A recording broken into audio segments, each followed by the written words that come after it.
Oke, Assalamualaikum warahmatullahi wabarakatuh. Salam sejahtera, apa kabar semua teman-teman? Ketemu lagi di podcast Aksi Nyata dari Kamu untuk Indonesia. Ada gue Herjuno Syaputra. Seperti biasa kita tiap jam 4 sore akan ngobrol di sini. Kurang lebih 30 menit ke depan kita akan ngobrol dengan narasumber kita dengan berbagai topik yang tiap harinya bahasannya beda-beda. Ada soal politik, ekonomi, sosial, budaya, hobi, musik, apalagi ya, culture, semuanya pernah dibahas di sini di meja ini. Dan seperti biasa tiap sore semoga teman-teman yang hari ini ngerjainnya banyak hal, mungkin lagi hectic, stress atau mungkin capek. That's really okay, normal banget, namanya manusia ya. Ada proses, ada ngerasa kayak aduh kayaknya hari ini luar biasa, tapi yakinlah bahwa ada banyak hari-hari yang menyenangkan ke depannya yang pasti akan dilewati. Kalau hari ini mungkin kayak belum berhasil, belum belum terlalu oke, jangan gampang nyerah, jangan set targetnya gimana-gimana, tetap bersyukur. Dan tapi di satu sisi memang mungkin kalau mau break bolehlah sedikit ya. Kalau aku sih mungkin breaknya black coffee sih, kopi hitam ya. Kopi dukun kata orang-orang itu helps me a lot kalau lagi ngantuk atau hectic. Aku biasa ke coffee shop, beli kopi hitam, terus duduk bentar, main handphone, ya nggak apa-apa, 10 menit baru balik lagi kerja. Somehow itu kayak recharge lagi ya, moodnya. Atau mungkin olahraga, ini juga penting. Kenapa gue sering bawel kalau teman-teman harus olahraga? Karena olahraga itu salah satu stress relief yang bisa kita gunakan untuk menyalurkan stres kita. Karena kalau keringetan ya secara ilmiah juga ada endorfin ya. Ini yang aku obrolin juga dengan narasumber kita hari ini, bahwa kalau olahraga endorfin, happy pasti, uh, ya stres tetap ada, tapi at least kita bisa menanggulanginya. Oke, nah bahasannya kurang lebih nanti soal itu, tapi sebelumnya seperti biasa teman-teman, kita punya kurang lebih ada sekitar 10 platform ya yang teman-teman bisa saksikan untuk hari ini nonton. Ada Instagram, Twitter, TikTok, Facebook, semuanya @Partai Perindo, RCTI Plus, Okezone, Sido News, anyus.id, dan juga websitenya Partai Perindo. Jadi ada 10. Dan seperti biasa juga boleh komen, boleh bikin quotes. Nanti yang beruntung dapat e-voucher masing-masing Rp100.000. Tapi jangan lupa untuk follow Instagramnya Partai Perindo ya, itu rulesnya. Caranya nanti gampang, bahasan kita hari ini bikin 1-2 kalimat, mungkin pengalaman, mungkin quotes, mungkin sesuatu yang teman-teman rasakan. Nah nanti yang menarik, tim kita akan pilih masing-masing, nanti dapat e-voucher lumayan Rp100.000. Kalau kita belanja online 200 cuman bayar 100 kan. So ya, make sure nanti ikut ya. Nah, bicara mengenai tema hari ini, di awal kan gue sempat singgung, dan ini gue rasa nggak cuman bahasan, ya some said bahwa ini bahasan ringan segala macam, tapi ini sangat relate dengan semua orang, anak-anak muda, nggak hanya anak muda ya, semua manusia pasti pernah merasakan mentally down, mentally kayak nggak punya semangat atau ngerasa I'm not enough segala macam. Nah ini pentingnya menjaga kesehatan mental. Untuk membahas hari ini ya, Juno udah kedatangan tamu ya, sudah kesekian kali beliau bersama saya dan juga teman-teman di luar sana ya. Dan udah nggak asing sekali, ada Mbak Ike Suharjo, juru bicara nasional DPP Partai Perindo. Assalamualaikum. Waalaikumsalam. Sehat? Sehat. Mental sehat? Mental Lumayan. sehat. Lumayan. Lumayan. Ada Mbak Ike. Mbak Ike apa kabar? Baik. Baik ya, sehat ya. Ini aku kalau di layar manggilnya Mbak Ike, tapi kalau off screen gitu ya manggilnya Ayu. Ayu. Yes, ya sudah lah ya. Kali Kalau kita Wong Kito galau, bener sekali. Mbak Ike, ngapain aja sekarang aktivitasnya? Ya seperti biasa Aha. jadi juru bicara Oke. aktif, maksudnya Ngajar masih nggak sih? masih Masih ya? dong. Oke. Itu Aha. salah satu amal ibadah gitu Of course. yang nggak boleh ditinggalkan itu ya. Keren Jadi, loh, I mean nggak semua orang loh yuk bisa ngajar. Ayu lagi. Tuh kan, Iya. nggak bisa semua orang loh Mbak Ika bisa, I mean punya kesempatan untuk mengajar, menjadi pendidik ya. Itu juga ibadahnya luar biasa. Iya, Aha. betul, kita harus balance lah ya. Betul. Nah kalau Mbak Ika sendiri berarti kegiatannya sibuk segala macem, tapi happy, bahagia. Kalau dijalani dengan ikhlas, kita bersyukur, kembali lagi sih segala Subhanallah. sesuatu. Ini ya, pasti tiap agama sih mengajarkan Betul gitu betul. ya, Jun, ya. bukan berarti wah yuk ini udah tobat Iya. gitu ya. Nggak, Oke, nggak. oke, oke. Jadi dia Nah, segala sesuatu harus Oke. kembalikan ke Tuhan. iya sih. Apapun itu permasalahan, Gini, apapun. orang kadang gini, baik Kak, bahwa apalagi anak muda ya, mungkin ya masih belajar semuanya, terutama agama juga kan. Kadang Betul. ngerasa bahwa bisa semuanya, tapi ada hal-hal yang nggak bisa kita kontrol ya, nggak bisa kita atur ya. Kadang itu semua dari kuasanya yang di atas. Jadi ini pentingnya untuk kita Ya, bersyukur dan mengembalikan semuanya. Kalau udah merasa lelah gitu ya, biarin Allah gitu ya Betul. yang bekerja dan menentukan gitu ya. salah satu manajemen untuk mengelola Mhm. mental. Mental, betul. Wah, baik. Hari ini konseling pribadi sebenarnya, bukan podcast ya. Tapi nanti kita bahas mental health. Tapi kalau partai sendiri gimana? Baik, apa yang sedang dikerjakan? Ya, alhamdulillah so far nih ya, sebagai ketua bidang program media ya, bagaimana kita harus membuat atau menjadikan Partai Perindo yang semakin hari gitu kan semakin terus mengalami peningkatan Bagus. elektabilitas. Terakhir kita di CSIS Ya, Nielsen CSIS. itu survei 5,1% Iya, ada untuk di pemilih. 5 papan atas kalau nggak salah ya, aku betul. baca Untuk kemarin. pemilih pemula. Wow, Berarti nice. ini kabar baik nih. Iya dong. Ya kan, karena generasi milenial berarti Gen Z. ini mesin partainya bekerja, semuanya lini lah ya. Iya, bekerja. Termasuk podcast ini. Semua berbagai macam bidang itu Gimana bekerja. kita mengedukasi anak muda terkait bagaimana demokrasi dan pemilu. Tapi Mbak Ike, kalau bicara kan kita tahu 8 Oktober Perindo kan ulang tahun kemarin, dan ini popularitasnya makin bagus. Bagus, tapi makin nggak hanya cukup 5%, kita Iya dong, harusnya bisa, optimis, ya. harus di atas 10%. Harapan di luar itu apa lagi terkait ya Perindo dan kemarin ulang tahun juga. Ya, tentunya banyak harapan dan pencapaian di ulang tahun Perindo yang ke-8 ya. Baik. Banyak sekali pencapaian yang sudah dilakukan, salah satunya program konvensi rakyat. Oke. Ini yang membedakan Partai Perindo dengan partai yang lain adalah Partai Perindo adalah partai inklusif. Jadi siapapun dari golongan manapun bisa bergabung bersama Partai Perindo dan Betul. bisa menjadi calon anggota legislatif di Partai Perindo. Ya, ini yang Pertama. perlu teman-teman tahu, inklusivitas ya. Kita tuh menjunjung tinggi keberagaman ya. Semua orang diterima, warna apapun. Betul ya, sekali. agama apapun. Jadi semuanya latar memang belakang ya, pekerjaan punya kesempatan yang sama punya di kesempatan Partai yang sama Perindo. gitu. Ini harusnya ya nggak semua, nggak Partai Perindo, semua partai harusnya mengakomodir ya. Mengakomodir. Karena kan Indonesia beragam, dan terima kasih, alhamdulillah Perindo mengakomodir hal ini. Betul. Dan kita lihat sih emang dari kader semuanya macam-macam banget. Macam-macam. Nggak satu Profesi kotak macam-macam. gitu ya. Betul Oke. sekali. Alhamdulillah, semoga makin banyak perbaikan ya. Banyak perbaikan gitu juga dengan banyaknya tokoh-tokoh baru yang bergabung nih. Betul. Juno, adanya Bapak TGB, ada Pak Betul. Mahyudin, dan lihat dari banyaknya tokoh-tokoh nasional, nah itu sangat berpengaruh sekali di Oke. daerah. Betul. Gitu. Betul. Jadi betul. banyak tokoh-tokoh daerah juga yang sudah mulai satu persatu Amin. bergabung nih ke Amin. Partai Perindo. Amin. Baik. Baik, sekarang kita ke tema ya. Ke tema ya. Sukses terus tadi untuk kegiatannya di Partai Perindo. Nah, kita ke tema tadi. Aduh, gitu ya dulu. Kesehatan mental. Ya. Kalau aku mentally hari ini down, bukan down sih, kayak ngurusin hewan peliharaan. Itu juga jadi kepikiran karena lagi di kantor kan, lagi kerja. Tapi ya it's okay, nggak apa-apa. Kalau Mbak Ike sendiri, ada hal nggak yang hari ini mungkin ya membuat ini bikin, ya. Ada? Kalau mau dibilang Pasti ada lah ya. tekanan itu pasti ada lah. Okay. Keluarga, pekerjaan gitu kan. Kalau mau kita mengikuti gitu dengan kerasnya dunia, pasti kita merasakan yang namanya mental health. Betul. Gitu. Berarti kalau Kak ngelihat bahwa sebenarnya mental health ini penting ya untuk dibicarain. Penting. Kenapa? Sekali. Penting banget. Karena begini, kalau kita sudah ngomongin mental health, itu juga akan berimbas dengan fisik. Ya. Gitu.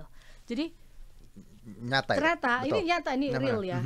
Dan ini juga pengalaman di orang-orang sekitar, termasuk mohon maaf nih almarhum mama saya juga gitu kan.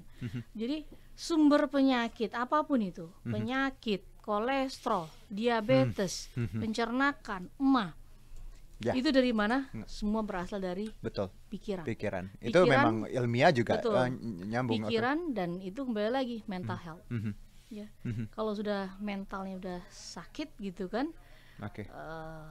otomatis penyakit-penyakit yang lain tentunya secara fisik juga akan berimbas. Baik, jadi berarti ini ya, baik ke bawah kesehatan mental bukan sepele, karena kalau kita nggak handle dengan baik akan Betul. merambat ke fisik kita. Merambah ke fisik kita. Tuh, itu yang dialami almarhum mama saya. Ya, ya, ya. Karena memang benar sih. Kayak misalnya nih ya, perumpamaan nih Mbak, orang kepikiran terus nggak nafsu makan, Betul. ya, lambung Mah kan lambung, karena diserang. sebenarnya itu dari pikiran gitu kan. Oke. Jadi mama dulu tipe orang yang apa ya? Kalau udah permasalahan, Oh, kepikiran banget. pikiran dan kedua juga tidak pernah curhat. Tuh, Nah, ini penting. nggak nih. pernah curhat. Aha, penting. Dan ya itu nggak usah disesalin lah ya. Iya, Nggak iya. pernah curhat karena mungkin ini masalah pribadi menurut dia, menurut bagi dia itu aib, jadi dia nggak bisa iya, cerita sama iya. siapapun dan dia Ini jaga nih. sendiri, Aha. termasuk dengan anaknya. Aduh. Karena dia pikir, Mbak waktu itu kakak itu waktu lagi kuliah, lagi sekolah, jadi iya. dia nggak mau mengganggu anaknya, takut terganggu. Ini bener loh, karena sebenarnya kayak orang punya masalah terus nggak bisa curhat, entah dia nggak mau atau ngerasa itu harus dipendam, padahal harusnya ya harus bisa paling nggak Harus. dikeluarin dulu unek-unek itu. Karena kalau kepikiran tadi ya bisa lari ke kesehatan. Kesehatan akhirnya dia larinya ke diabetes. Betul. Dan nggak cuma Tujuan. bicara kesehatan Kak, ketika kita mental terganggu, sehat terganggu, ya udah otomatis nggak bisa banyak hal yang kita Banyak lakukan. hal nggak bisa banyak hal yang dilakukan.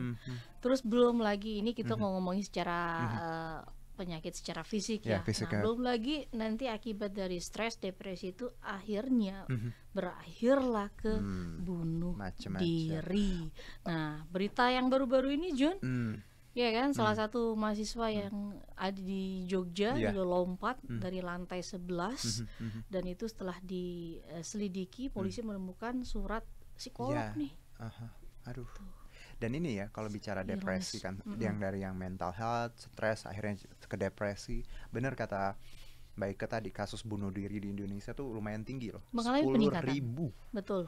Jadi setara dengan setiap 1 jam ada 1 kasus bunuh diri. Lalu kalau 80-90% kasus bunuh diri ini merupakan akibat dari depresi. Dan kecemasan. Betul. Jadi jangan dianggap sepele. Jadi jangan dianggap sepele. Nah, ini yang perlu kita harus tekankan ya Jun, karena kakak melihat masih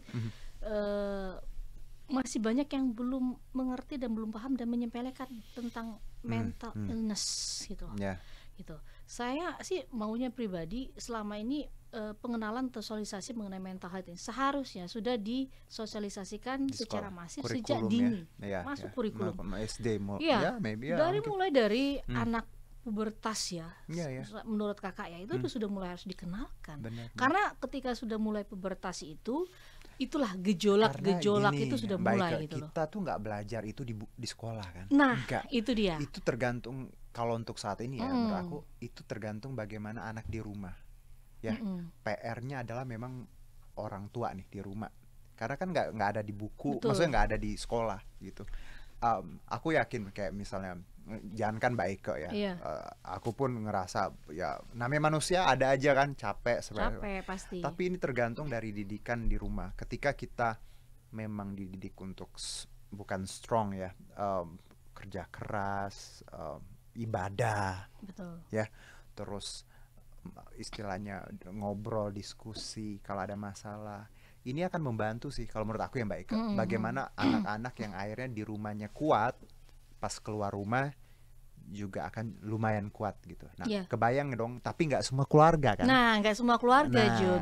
nah. Jadi ya menurut kakak sih harus balance juga Iya. ya. Jadi kita mendapatkan pendidikan itu di Dari rumah, sama di sama di sekolah tadi. sekolah. Nah, Benar, selama ini kan benar. di sekolah taunya kalau tiap ada masalah aja kita ke konseling. Iya. Ya kan? Nah, ini bagaimana jika misalkan layanan konseling itu disosialisasikan secara masif. Dalam artian begini, misalkan dalam 1 minggu sekali itu konseling Ya. Ini buat di sekolah ya. dibuat di Nah. sekolah gitu, masukin kurikulum. Apa itu mental health? Bagaimana mengatasi mental health? Apa aja itu yang disebut dengan mental health? Nah, kalau kita ngomong mental health itu ada 2 penyakit Oke. mental, ya penyakit kita bisa bilang namanya psikotik. Psikotik, dan kedua adalah penyakit mental health, kita sebut juga non psikotik. Apa itu psikotik? Nah, psikotik ini dia merasa individu atau seseorang ini mengalami apa ya? Jadi dia hidup itu dia tidak bisa membedakan apa itu realita. Nah, jadi dia merasakan halusinasi, delusi, Jun. Nah, contohnya apa? Misalkan tuh psikotik, gangguan bipolar, gangguan depresi akut psikotik, gitu. Terus skizofrenia. Ya, skizofrenia. Ya, itu termasuk tadi apa psikologi psikotik ya, agak mental health psikotik. Nah, mental non psikotik itu apa? Nah, yang non psikotik itu dia merasa gini, apa yang seharusnya bukan menjadi pikiran dia gitu, itu masuk ke pikiran dia gitu loh. Gitu. Jadi dia menghadapin gitu. Nah, contohnya apa? Stres, depresi gitu. Terus gangguan kecemasan yang berlebihan, terus gangguan apa ya, kepribadian antisosial gitu kan, orang yang suka menyendiri mungkin gitu kan, bukan menyendiri. Jadi gangguan bisa dibilang juga fobia, kecemasan berlebihan. Nah, itu untuk non psikotik. Gitu. Jadi ada dua yang perlu harus kita tahu. Nah, kalau Kak Ike ngelihat dari tadi itu kan jenisnya ya, penyebabnya kan macam-macam ya. Penyebabnya macam-macam. Ya, mungkin bullying atau apa atau nah, kalau di Indonesia kasusnya adalah paling tinggi itu adalah bullying. Nah, nomor 2 ya masalah keluarga ya. Komunikasi yang tidak baik antara anak dan orang tua gitu. Itu kasus di Indonesia itu paling tinggi itu. Ada juga permasalahan ekonomi, sulitnya mencari pekerjaan atau masalah ekonomi. Nah, kalau di luar negeri, khususnya Jepang itu angka kematian untuk bunuh diri itu tinggi sekali loh. Terkenal dengan itu. Ya, itu rata-rata akademik ya. Anak itu banyak didominasi oleh anak-anak, remaja maupun perempuan. Itu masalah tekanannya itu akademik gitu kan, sama ini Jun, karir, untuk pekerjaan karir. Jadi ini cerita sedikit ya, waktu kakak kuliah tuh pernah sempat pertukaran pelajar tuh ke Jepang. Nah, jadi banyak tahu persis bagaimana budaya orang Jepang itu gitu kan. Ya, mereka memang kalau kita lihat kan sumber daya alamnya kan dikit. Jadi mereka pakai suatu bagaimana negara itu maju yang menggunakan sumber daya manusianya. Nah, mereka ini dimulai dari usia dini, usia kecil maksudnya begitu, usia dari SD lah gitu kan. Jadi mereka udah harus ditargetin, misalkan harus bisa kanji berapa ratus kata gitu. Jadi harus ditekan atau di bawah tekanan tuh dimulai dari akademik tuh dimulai segitunya gitu loh. Bahkan salah satu teman saya itu, dia tuh salah satu anak petinggi di sana? Dari direktur, lumayan lah ibarat jabatan bapaknya. Dia punya target untuk akademik. Jadi harus misalkan nih contoh nih, dia harus ranking 1 harus apa gitu. Itu dia punya harus target gitu. Sampai di umur 17 tahun dia bilang sama saya, aku tuh belum pernah pacaran loh karena papaku gitu kan, di atas 17 tahun. Karena papaku, orang tuaku menargetkan aku harus begini.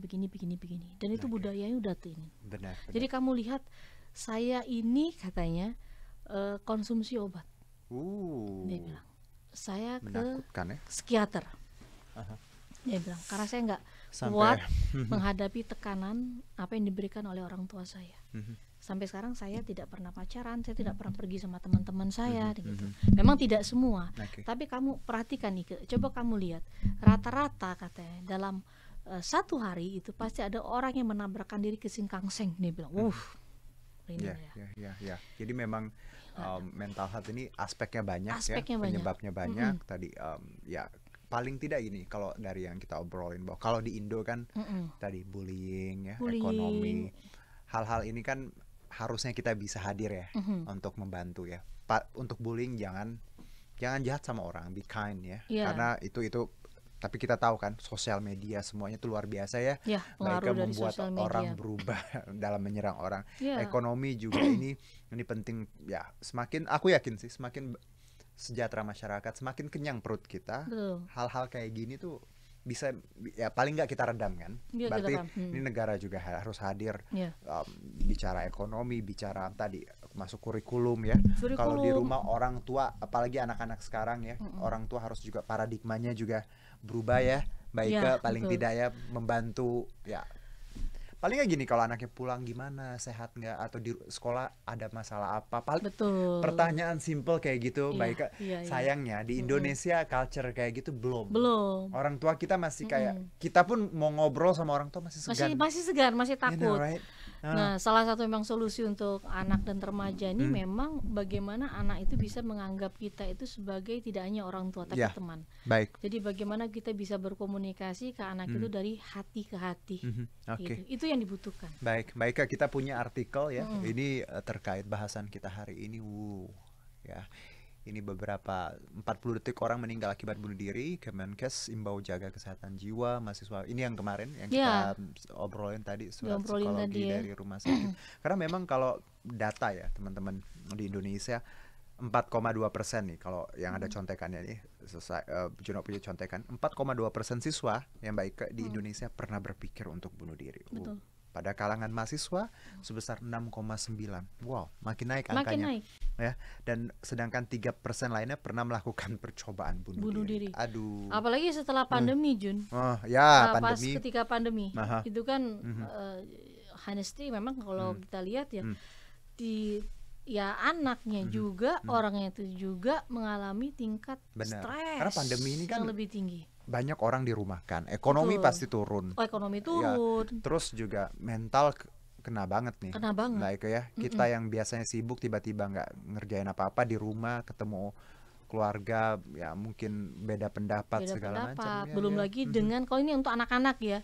PR itu banyak sekali. Sekolah online, benar, Sekolah benar, online benar, itu benar. aduh luar biasa itu. Oke. Sekolah online. Baik, Kak, dari semua bahasan kita nih ya, aku yakin bahwa kayak teknis tadi ya, bahwa nggak boleh jahat sama orang. Kalau ada apa-apa diobrolin. Pemerintah juga harus memandang ini kayak permasalahan serius, masuk kurikulum mungkin ya. Orang tua juga harus berani ajak ngobrol. Kalau kita bicara, ini mungkin kedengeran klise, tapi menurut aku ini penting aku bahas, yaitu ibadah ya, spiritual. Betul. Kalau aku pribadi ngelihat kalau spiritual orang bagus, baik, itu ngebantu luar biasa dalam banyak hal. Karena dia merasa bahwa ya tadi ya bukannya mau ngejudge ya, Mbak Ika, semua orang punya pilihan. Kalau Mbak Ika sering lihat gimana kaitannya spiritual, ibadah terkait kesehatan mental? Berpengaruh sekali. Pengaruh. Jadi ini salah satu strategi untuk manajemen pengelolaan stres itu berbagai macam, Jun. Satu tadi Mbak Ike sih nomor satu pasti kita ke hubungan spiritual yang lebih dekat ke Tuhan. Karena kalau kita berbicara dengan apapun itu permasalahan, tapi kita tahu bahwasannya ya Tuhanlah nomor satu. Betul. Jadi kita mendapatkan masalah ya serahkan kepada Tuhan. Ya lewat inilah zikir gitu kan. Betul. Itu kalau apalagi ritual sholat malam itu ngaruh sekali ya. Kita dengan mengaji, zikir. Kalau kita mau nangis ya udah tangisin aja. Ini kalau untuk buat muslim ya. Di atas sejadah itu ya udah tangisin aja. Apapun masalah. Mungkin gini ya, kenapa kita obrol ini ya, anak muda kan memang tadi cuek ya segala macam. Tapi kalau bicara spiritual ya, ibadah ya, yang percaya pasti tahu ya gimana luar biasanya doa, luar biasanya ibadah, ya. Ketika kita mengalami banyak hal, jadi putus asa segala macam. Jadi di luar itu memang kita cari pertolongan ya, usaha sebagai manusia, tapi di luar itu ya ikhtiar ibadah. Tetap, tapi balik lagi serahkan semuanya kepada Tuhan. Dan paling penting itulah sabar dan ikhlas. Itu susah sekali. Tapi gampang, tapi ya itulah. Tapi itu tugasnya kita manusia untuk belajar, untuk memahami ini. Jadi nggak ada yang gampang. Cuman lagi-lagi yang kita bisa lakukan sebagai pribadi ya, Mbak Ika, menurut aku jangan jahat sama orang. Kalau kita juga punya tadi, kalau ada yang butuh bantuan kita harus bantu ya sebisa mungkin. Kalau di luar itu juga menurut aku ini kan ada perbedaan generasi ya, orang tua dan kita sekarang. Kita saatnya ngerubah bahwa kalau ada apa-apa, misal teman tanya apa kabar, kamu ada apa misalnya. Ini yang harus kita buka ya, ruang-ruang ini. Karena kan generasi dulu tuh nggak mungkin nggak seperti ini, nggak bisa kayak gini. Nah, ini memang harus dibuka nih. Jadi emang solusi itu emang ya itu sosialisasi mungkin di keluarga itu Oke. sendiri sih ya, Betul. dari rumah ya dimulai ya, apalagi untuk agama sendiri gitu kan, betul. agama kan memang pengenalannya juga harus Benar. dari orang Kalau tua. sama adik, sama kakak, sama pasangannya, I love you, apa Iya, kabar? apa kabar? Aduh. Aku sayang. Ada yang mau gitu bilang I kan. love you ke aku hari ini? Lydia? Mau bilang I love you ke aku? Iya boleh. Itu ngaruh loh, penting loh. Iya. Lydia apa kabar? Misalnya, ya iya I love you, Iya. sarangi. Tuh, salah satu tadi Tuhan ya pasti ya bener. Jun. Kedua apa? hobi. Hobi, benar. Hobi. Oke. Kalau misalnya hobi riding, motor-motoran ya nggak sih, gitu. Jujur kakak juga suka loh, Waduh, mantul. gitu. Kalau misalkan itu mulai dari zaman kuliah Jun, kalau udah agak stres, atau dia agak-agak, aduh, Bener. untuk lah, Aku cukup dengan naik motor, oke. kita keliling ataupun kita kadang ya, sometimes lu kuliah di Jogja, kan. Kadang Jogja ke Semarang tuh gue bawa motor sendiri. Wah, Serius, itu untuk salah Yes, satu benar. untuk pengelolaan stres. hobi tuh Hobi bisa gitu. salah satu itu ya. Bener. Ya, Capek, tapi lepas Jun. bener, Kedua olahraga. benar ya. Masa nggak olahraga juga tuh? Oke. Itu yang aku Sukanya, rasain. Karena saya aku suka. olahraga suka banget, jadi memang salah satunya itu. Mm-mm. Makan juga bisa lah ya, makan ya. Makan pempek paca dah gitu. Bisa. Itu bisa Tapi kan stress kalau relief makan kan loh. takutnya Iya, bener. obesitas kan. Makan. Tapi sometimes memang Oh, iya, ada bener. orang yang Bener. kalau lagi stres dia kembalinya ke makanan. Tapi ingat abis itu olahraga, Olahraga. itu abis makan pempek, abis itu besoknya makan sayur, buah itu. Baik Kak, terima kasih.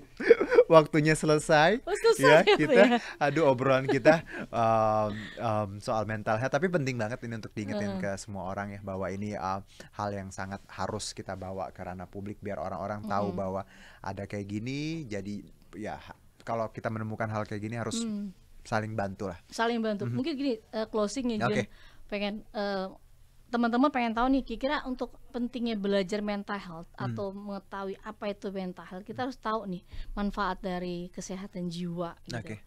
Dan kesehatan jiwa tuh banyak sekali manfaat. Pertama, kita bisa konsentrasi dalam hal apapun, Oke. sehingga aktivitas yang kita lakukan tuh bisa optimal, ya kan, fokus dan terarah.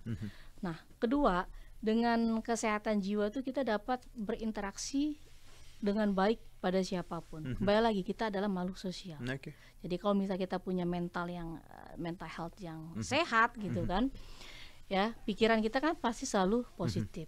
Jadi nggak ada namanya itu berantem sama teman kayak gitu kan. Itu kembali lagi, ketika kita bisa menyelesaikan masalah. Oke. Jadi apapun permasalahan yang kita hadapi gitu kan, Baik. nah kita bisa menyelesaikan permasalahan itu dengan baik. Bahkan kita bisa mengoptimalkan potensi yang ada dalam diri kita gitu. Jadi bisa bermanfaat bagi orang di sekitar kita. Ada masalah, kita berikan konklusi atau berikan solusi dari permasalahan itu. Nah, keempat gitu tadi ngomongin. Nah, keempat ini begini John. Apapun tantangan dalam hidup kita, kalau kita punya mental jiwa yang sehat, kita bisa menghadapi tantangan tersebut. Dan yang paling penting, hidup ini keras bro gitu kan. Kita udah banyak sekali perjuangan kita di dunia gitu. Dan satu kita yang paling saya pengen menggaungkan nih, self love yourself, self reward. So jadi kalau misalnya kita membuat suatu pencapaian begitu kan, dengan kerja keras kita harus bagaimana kita mencintai diri kita, belajar untuk mencintai diri kita. Penghargaan.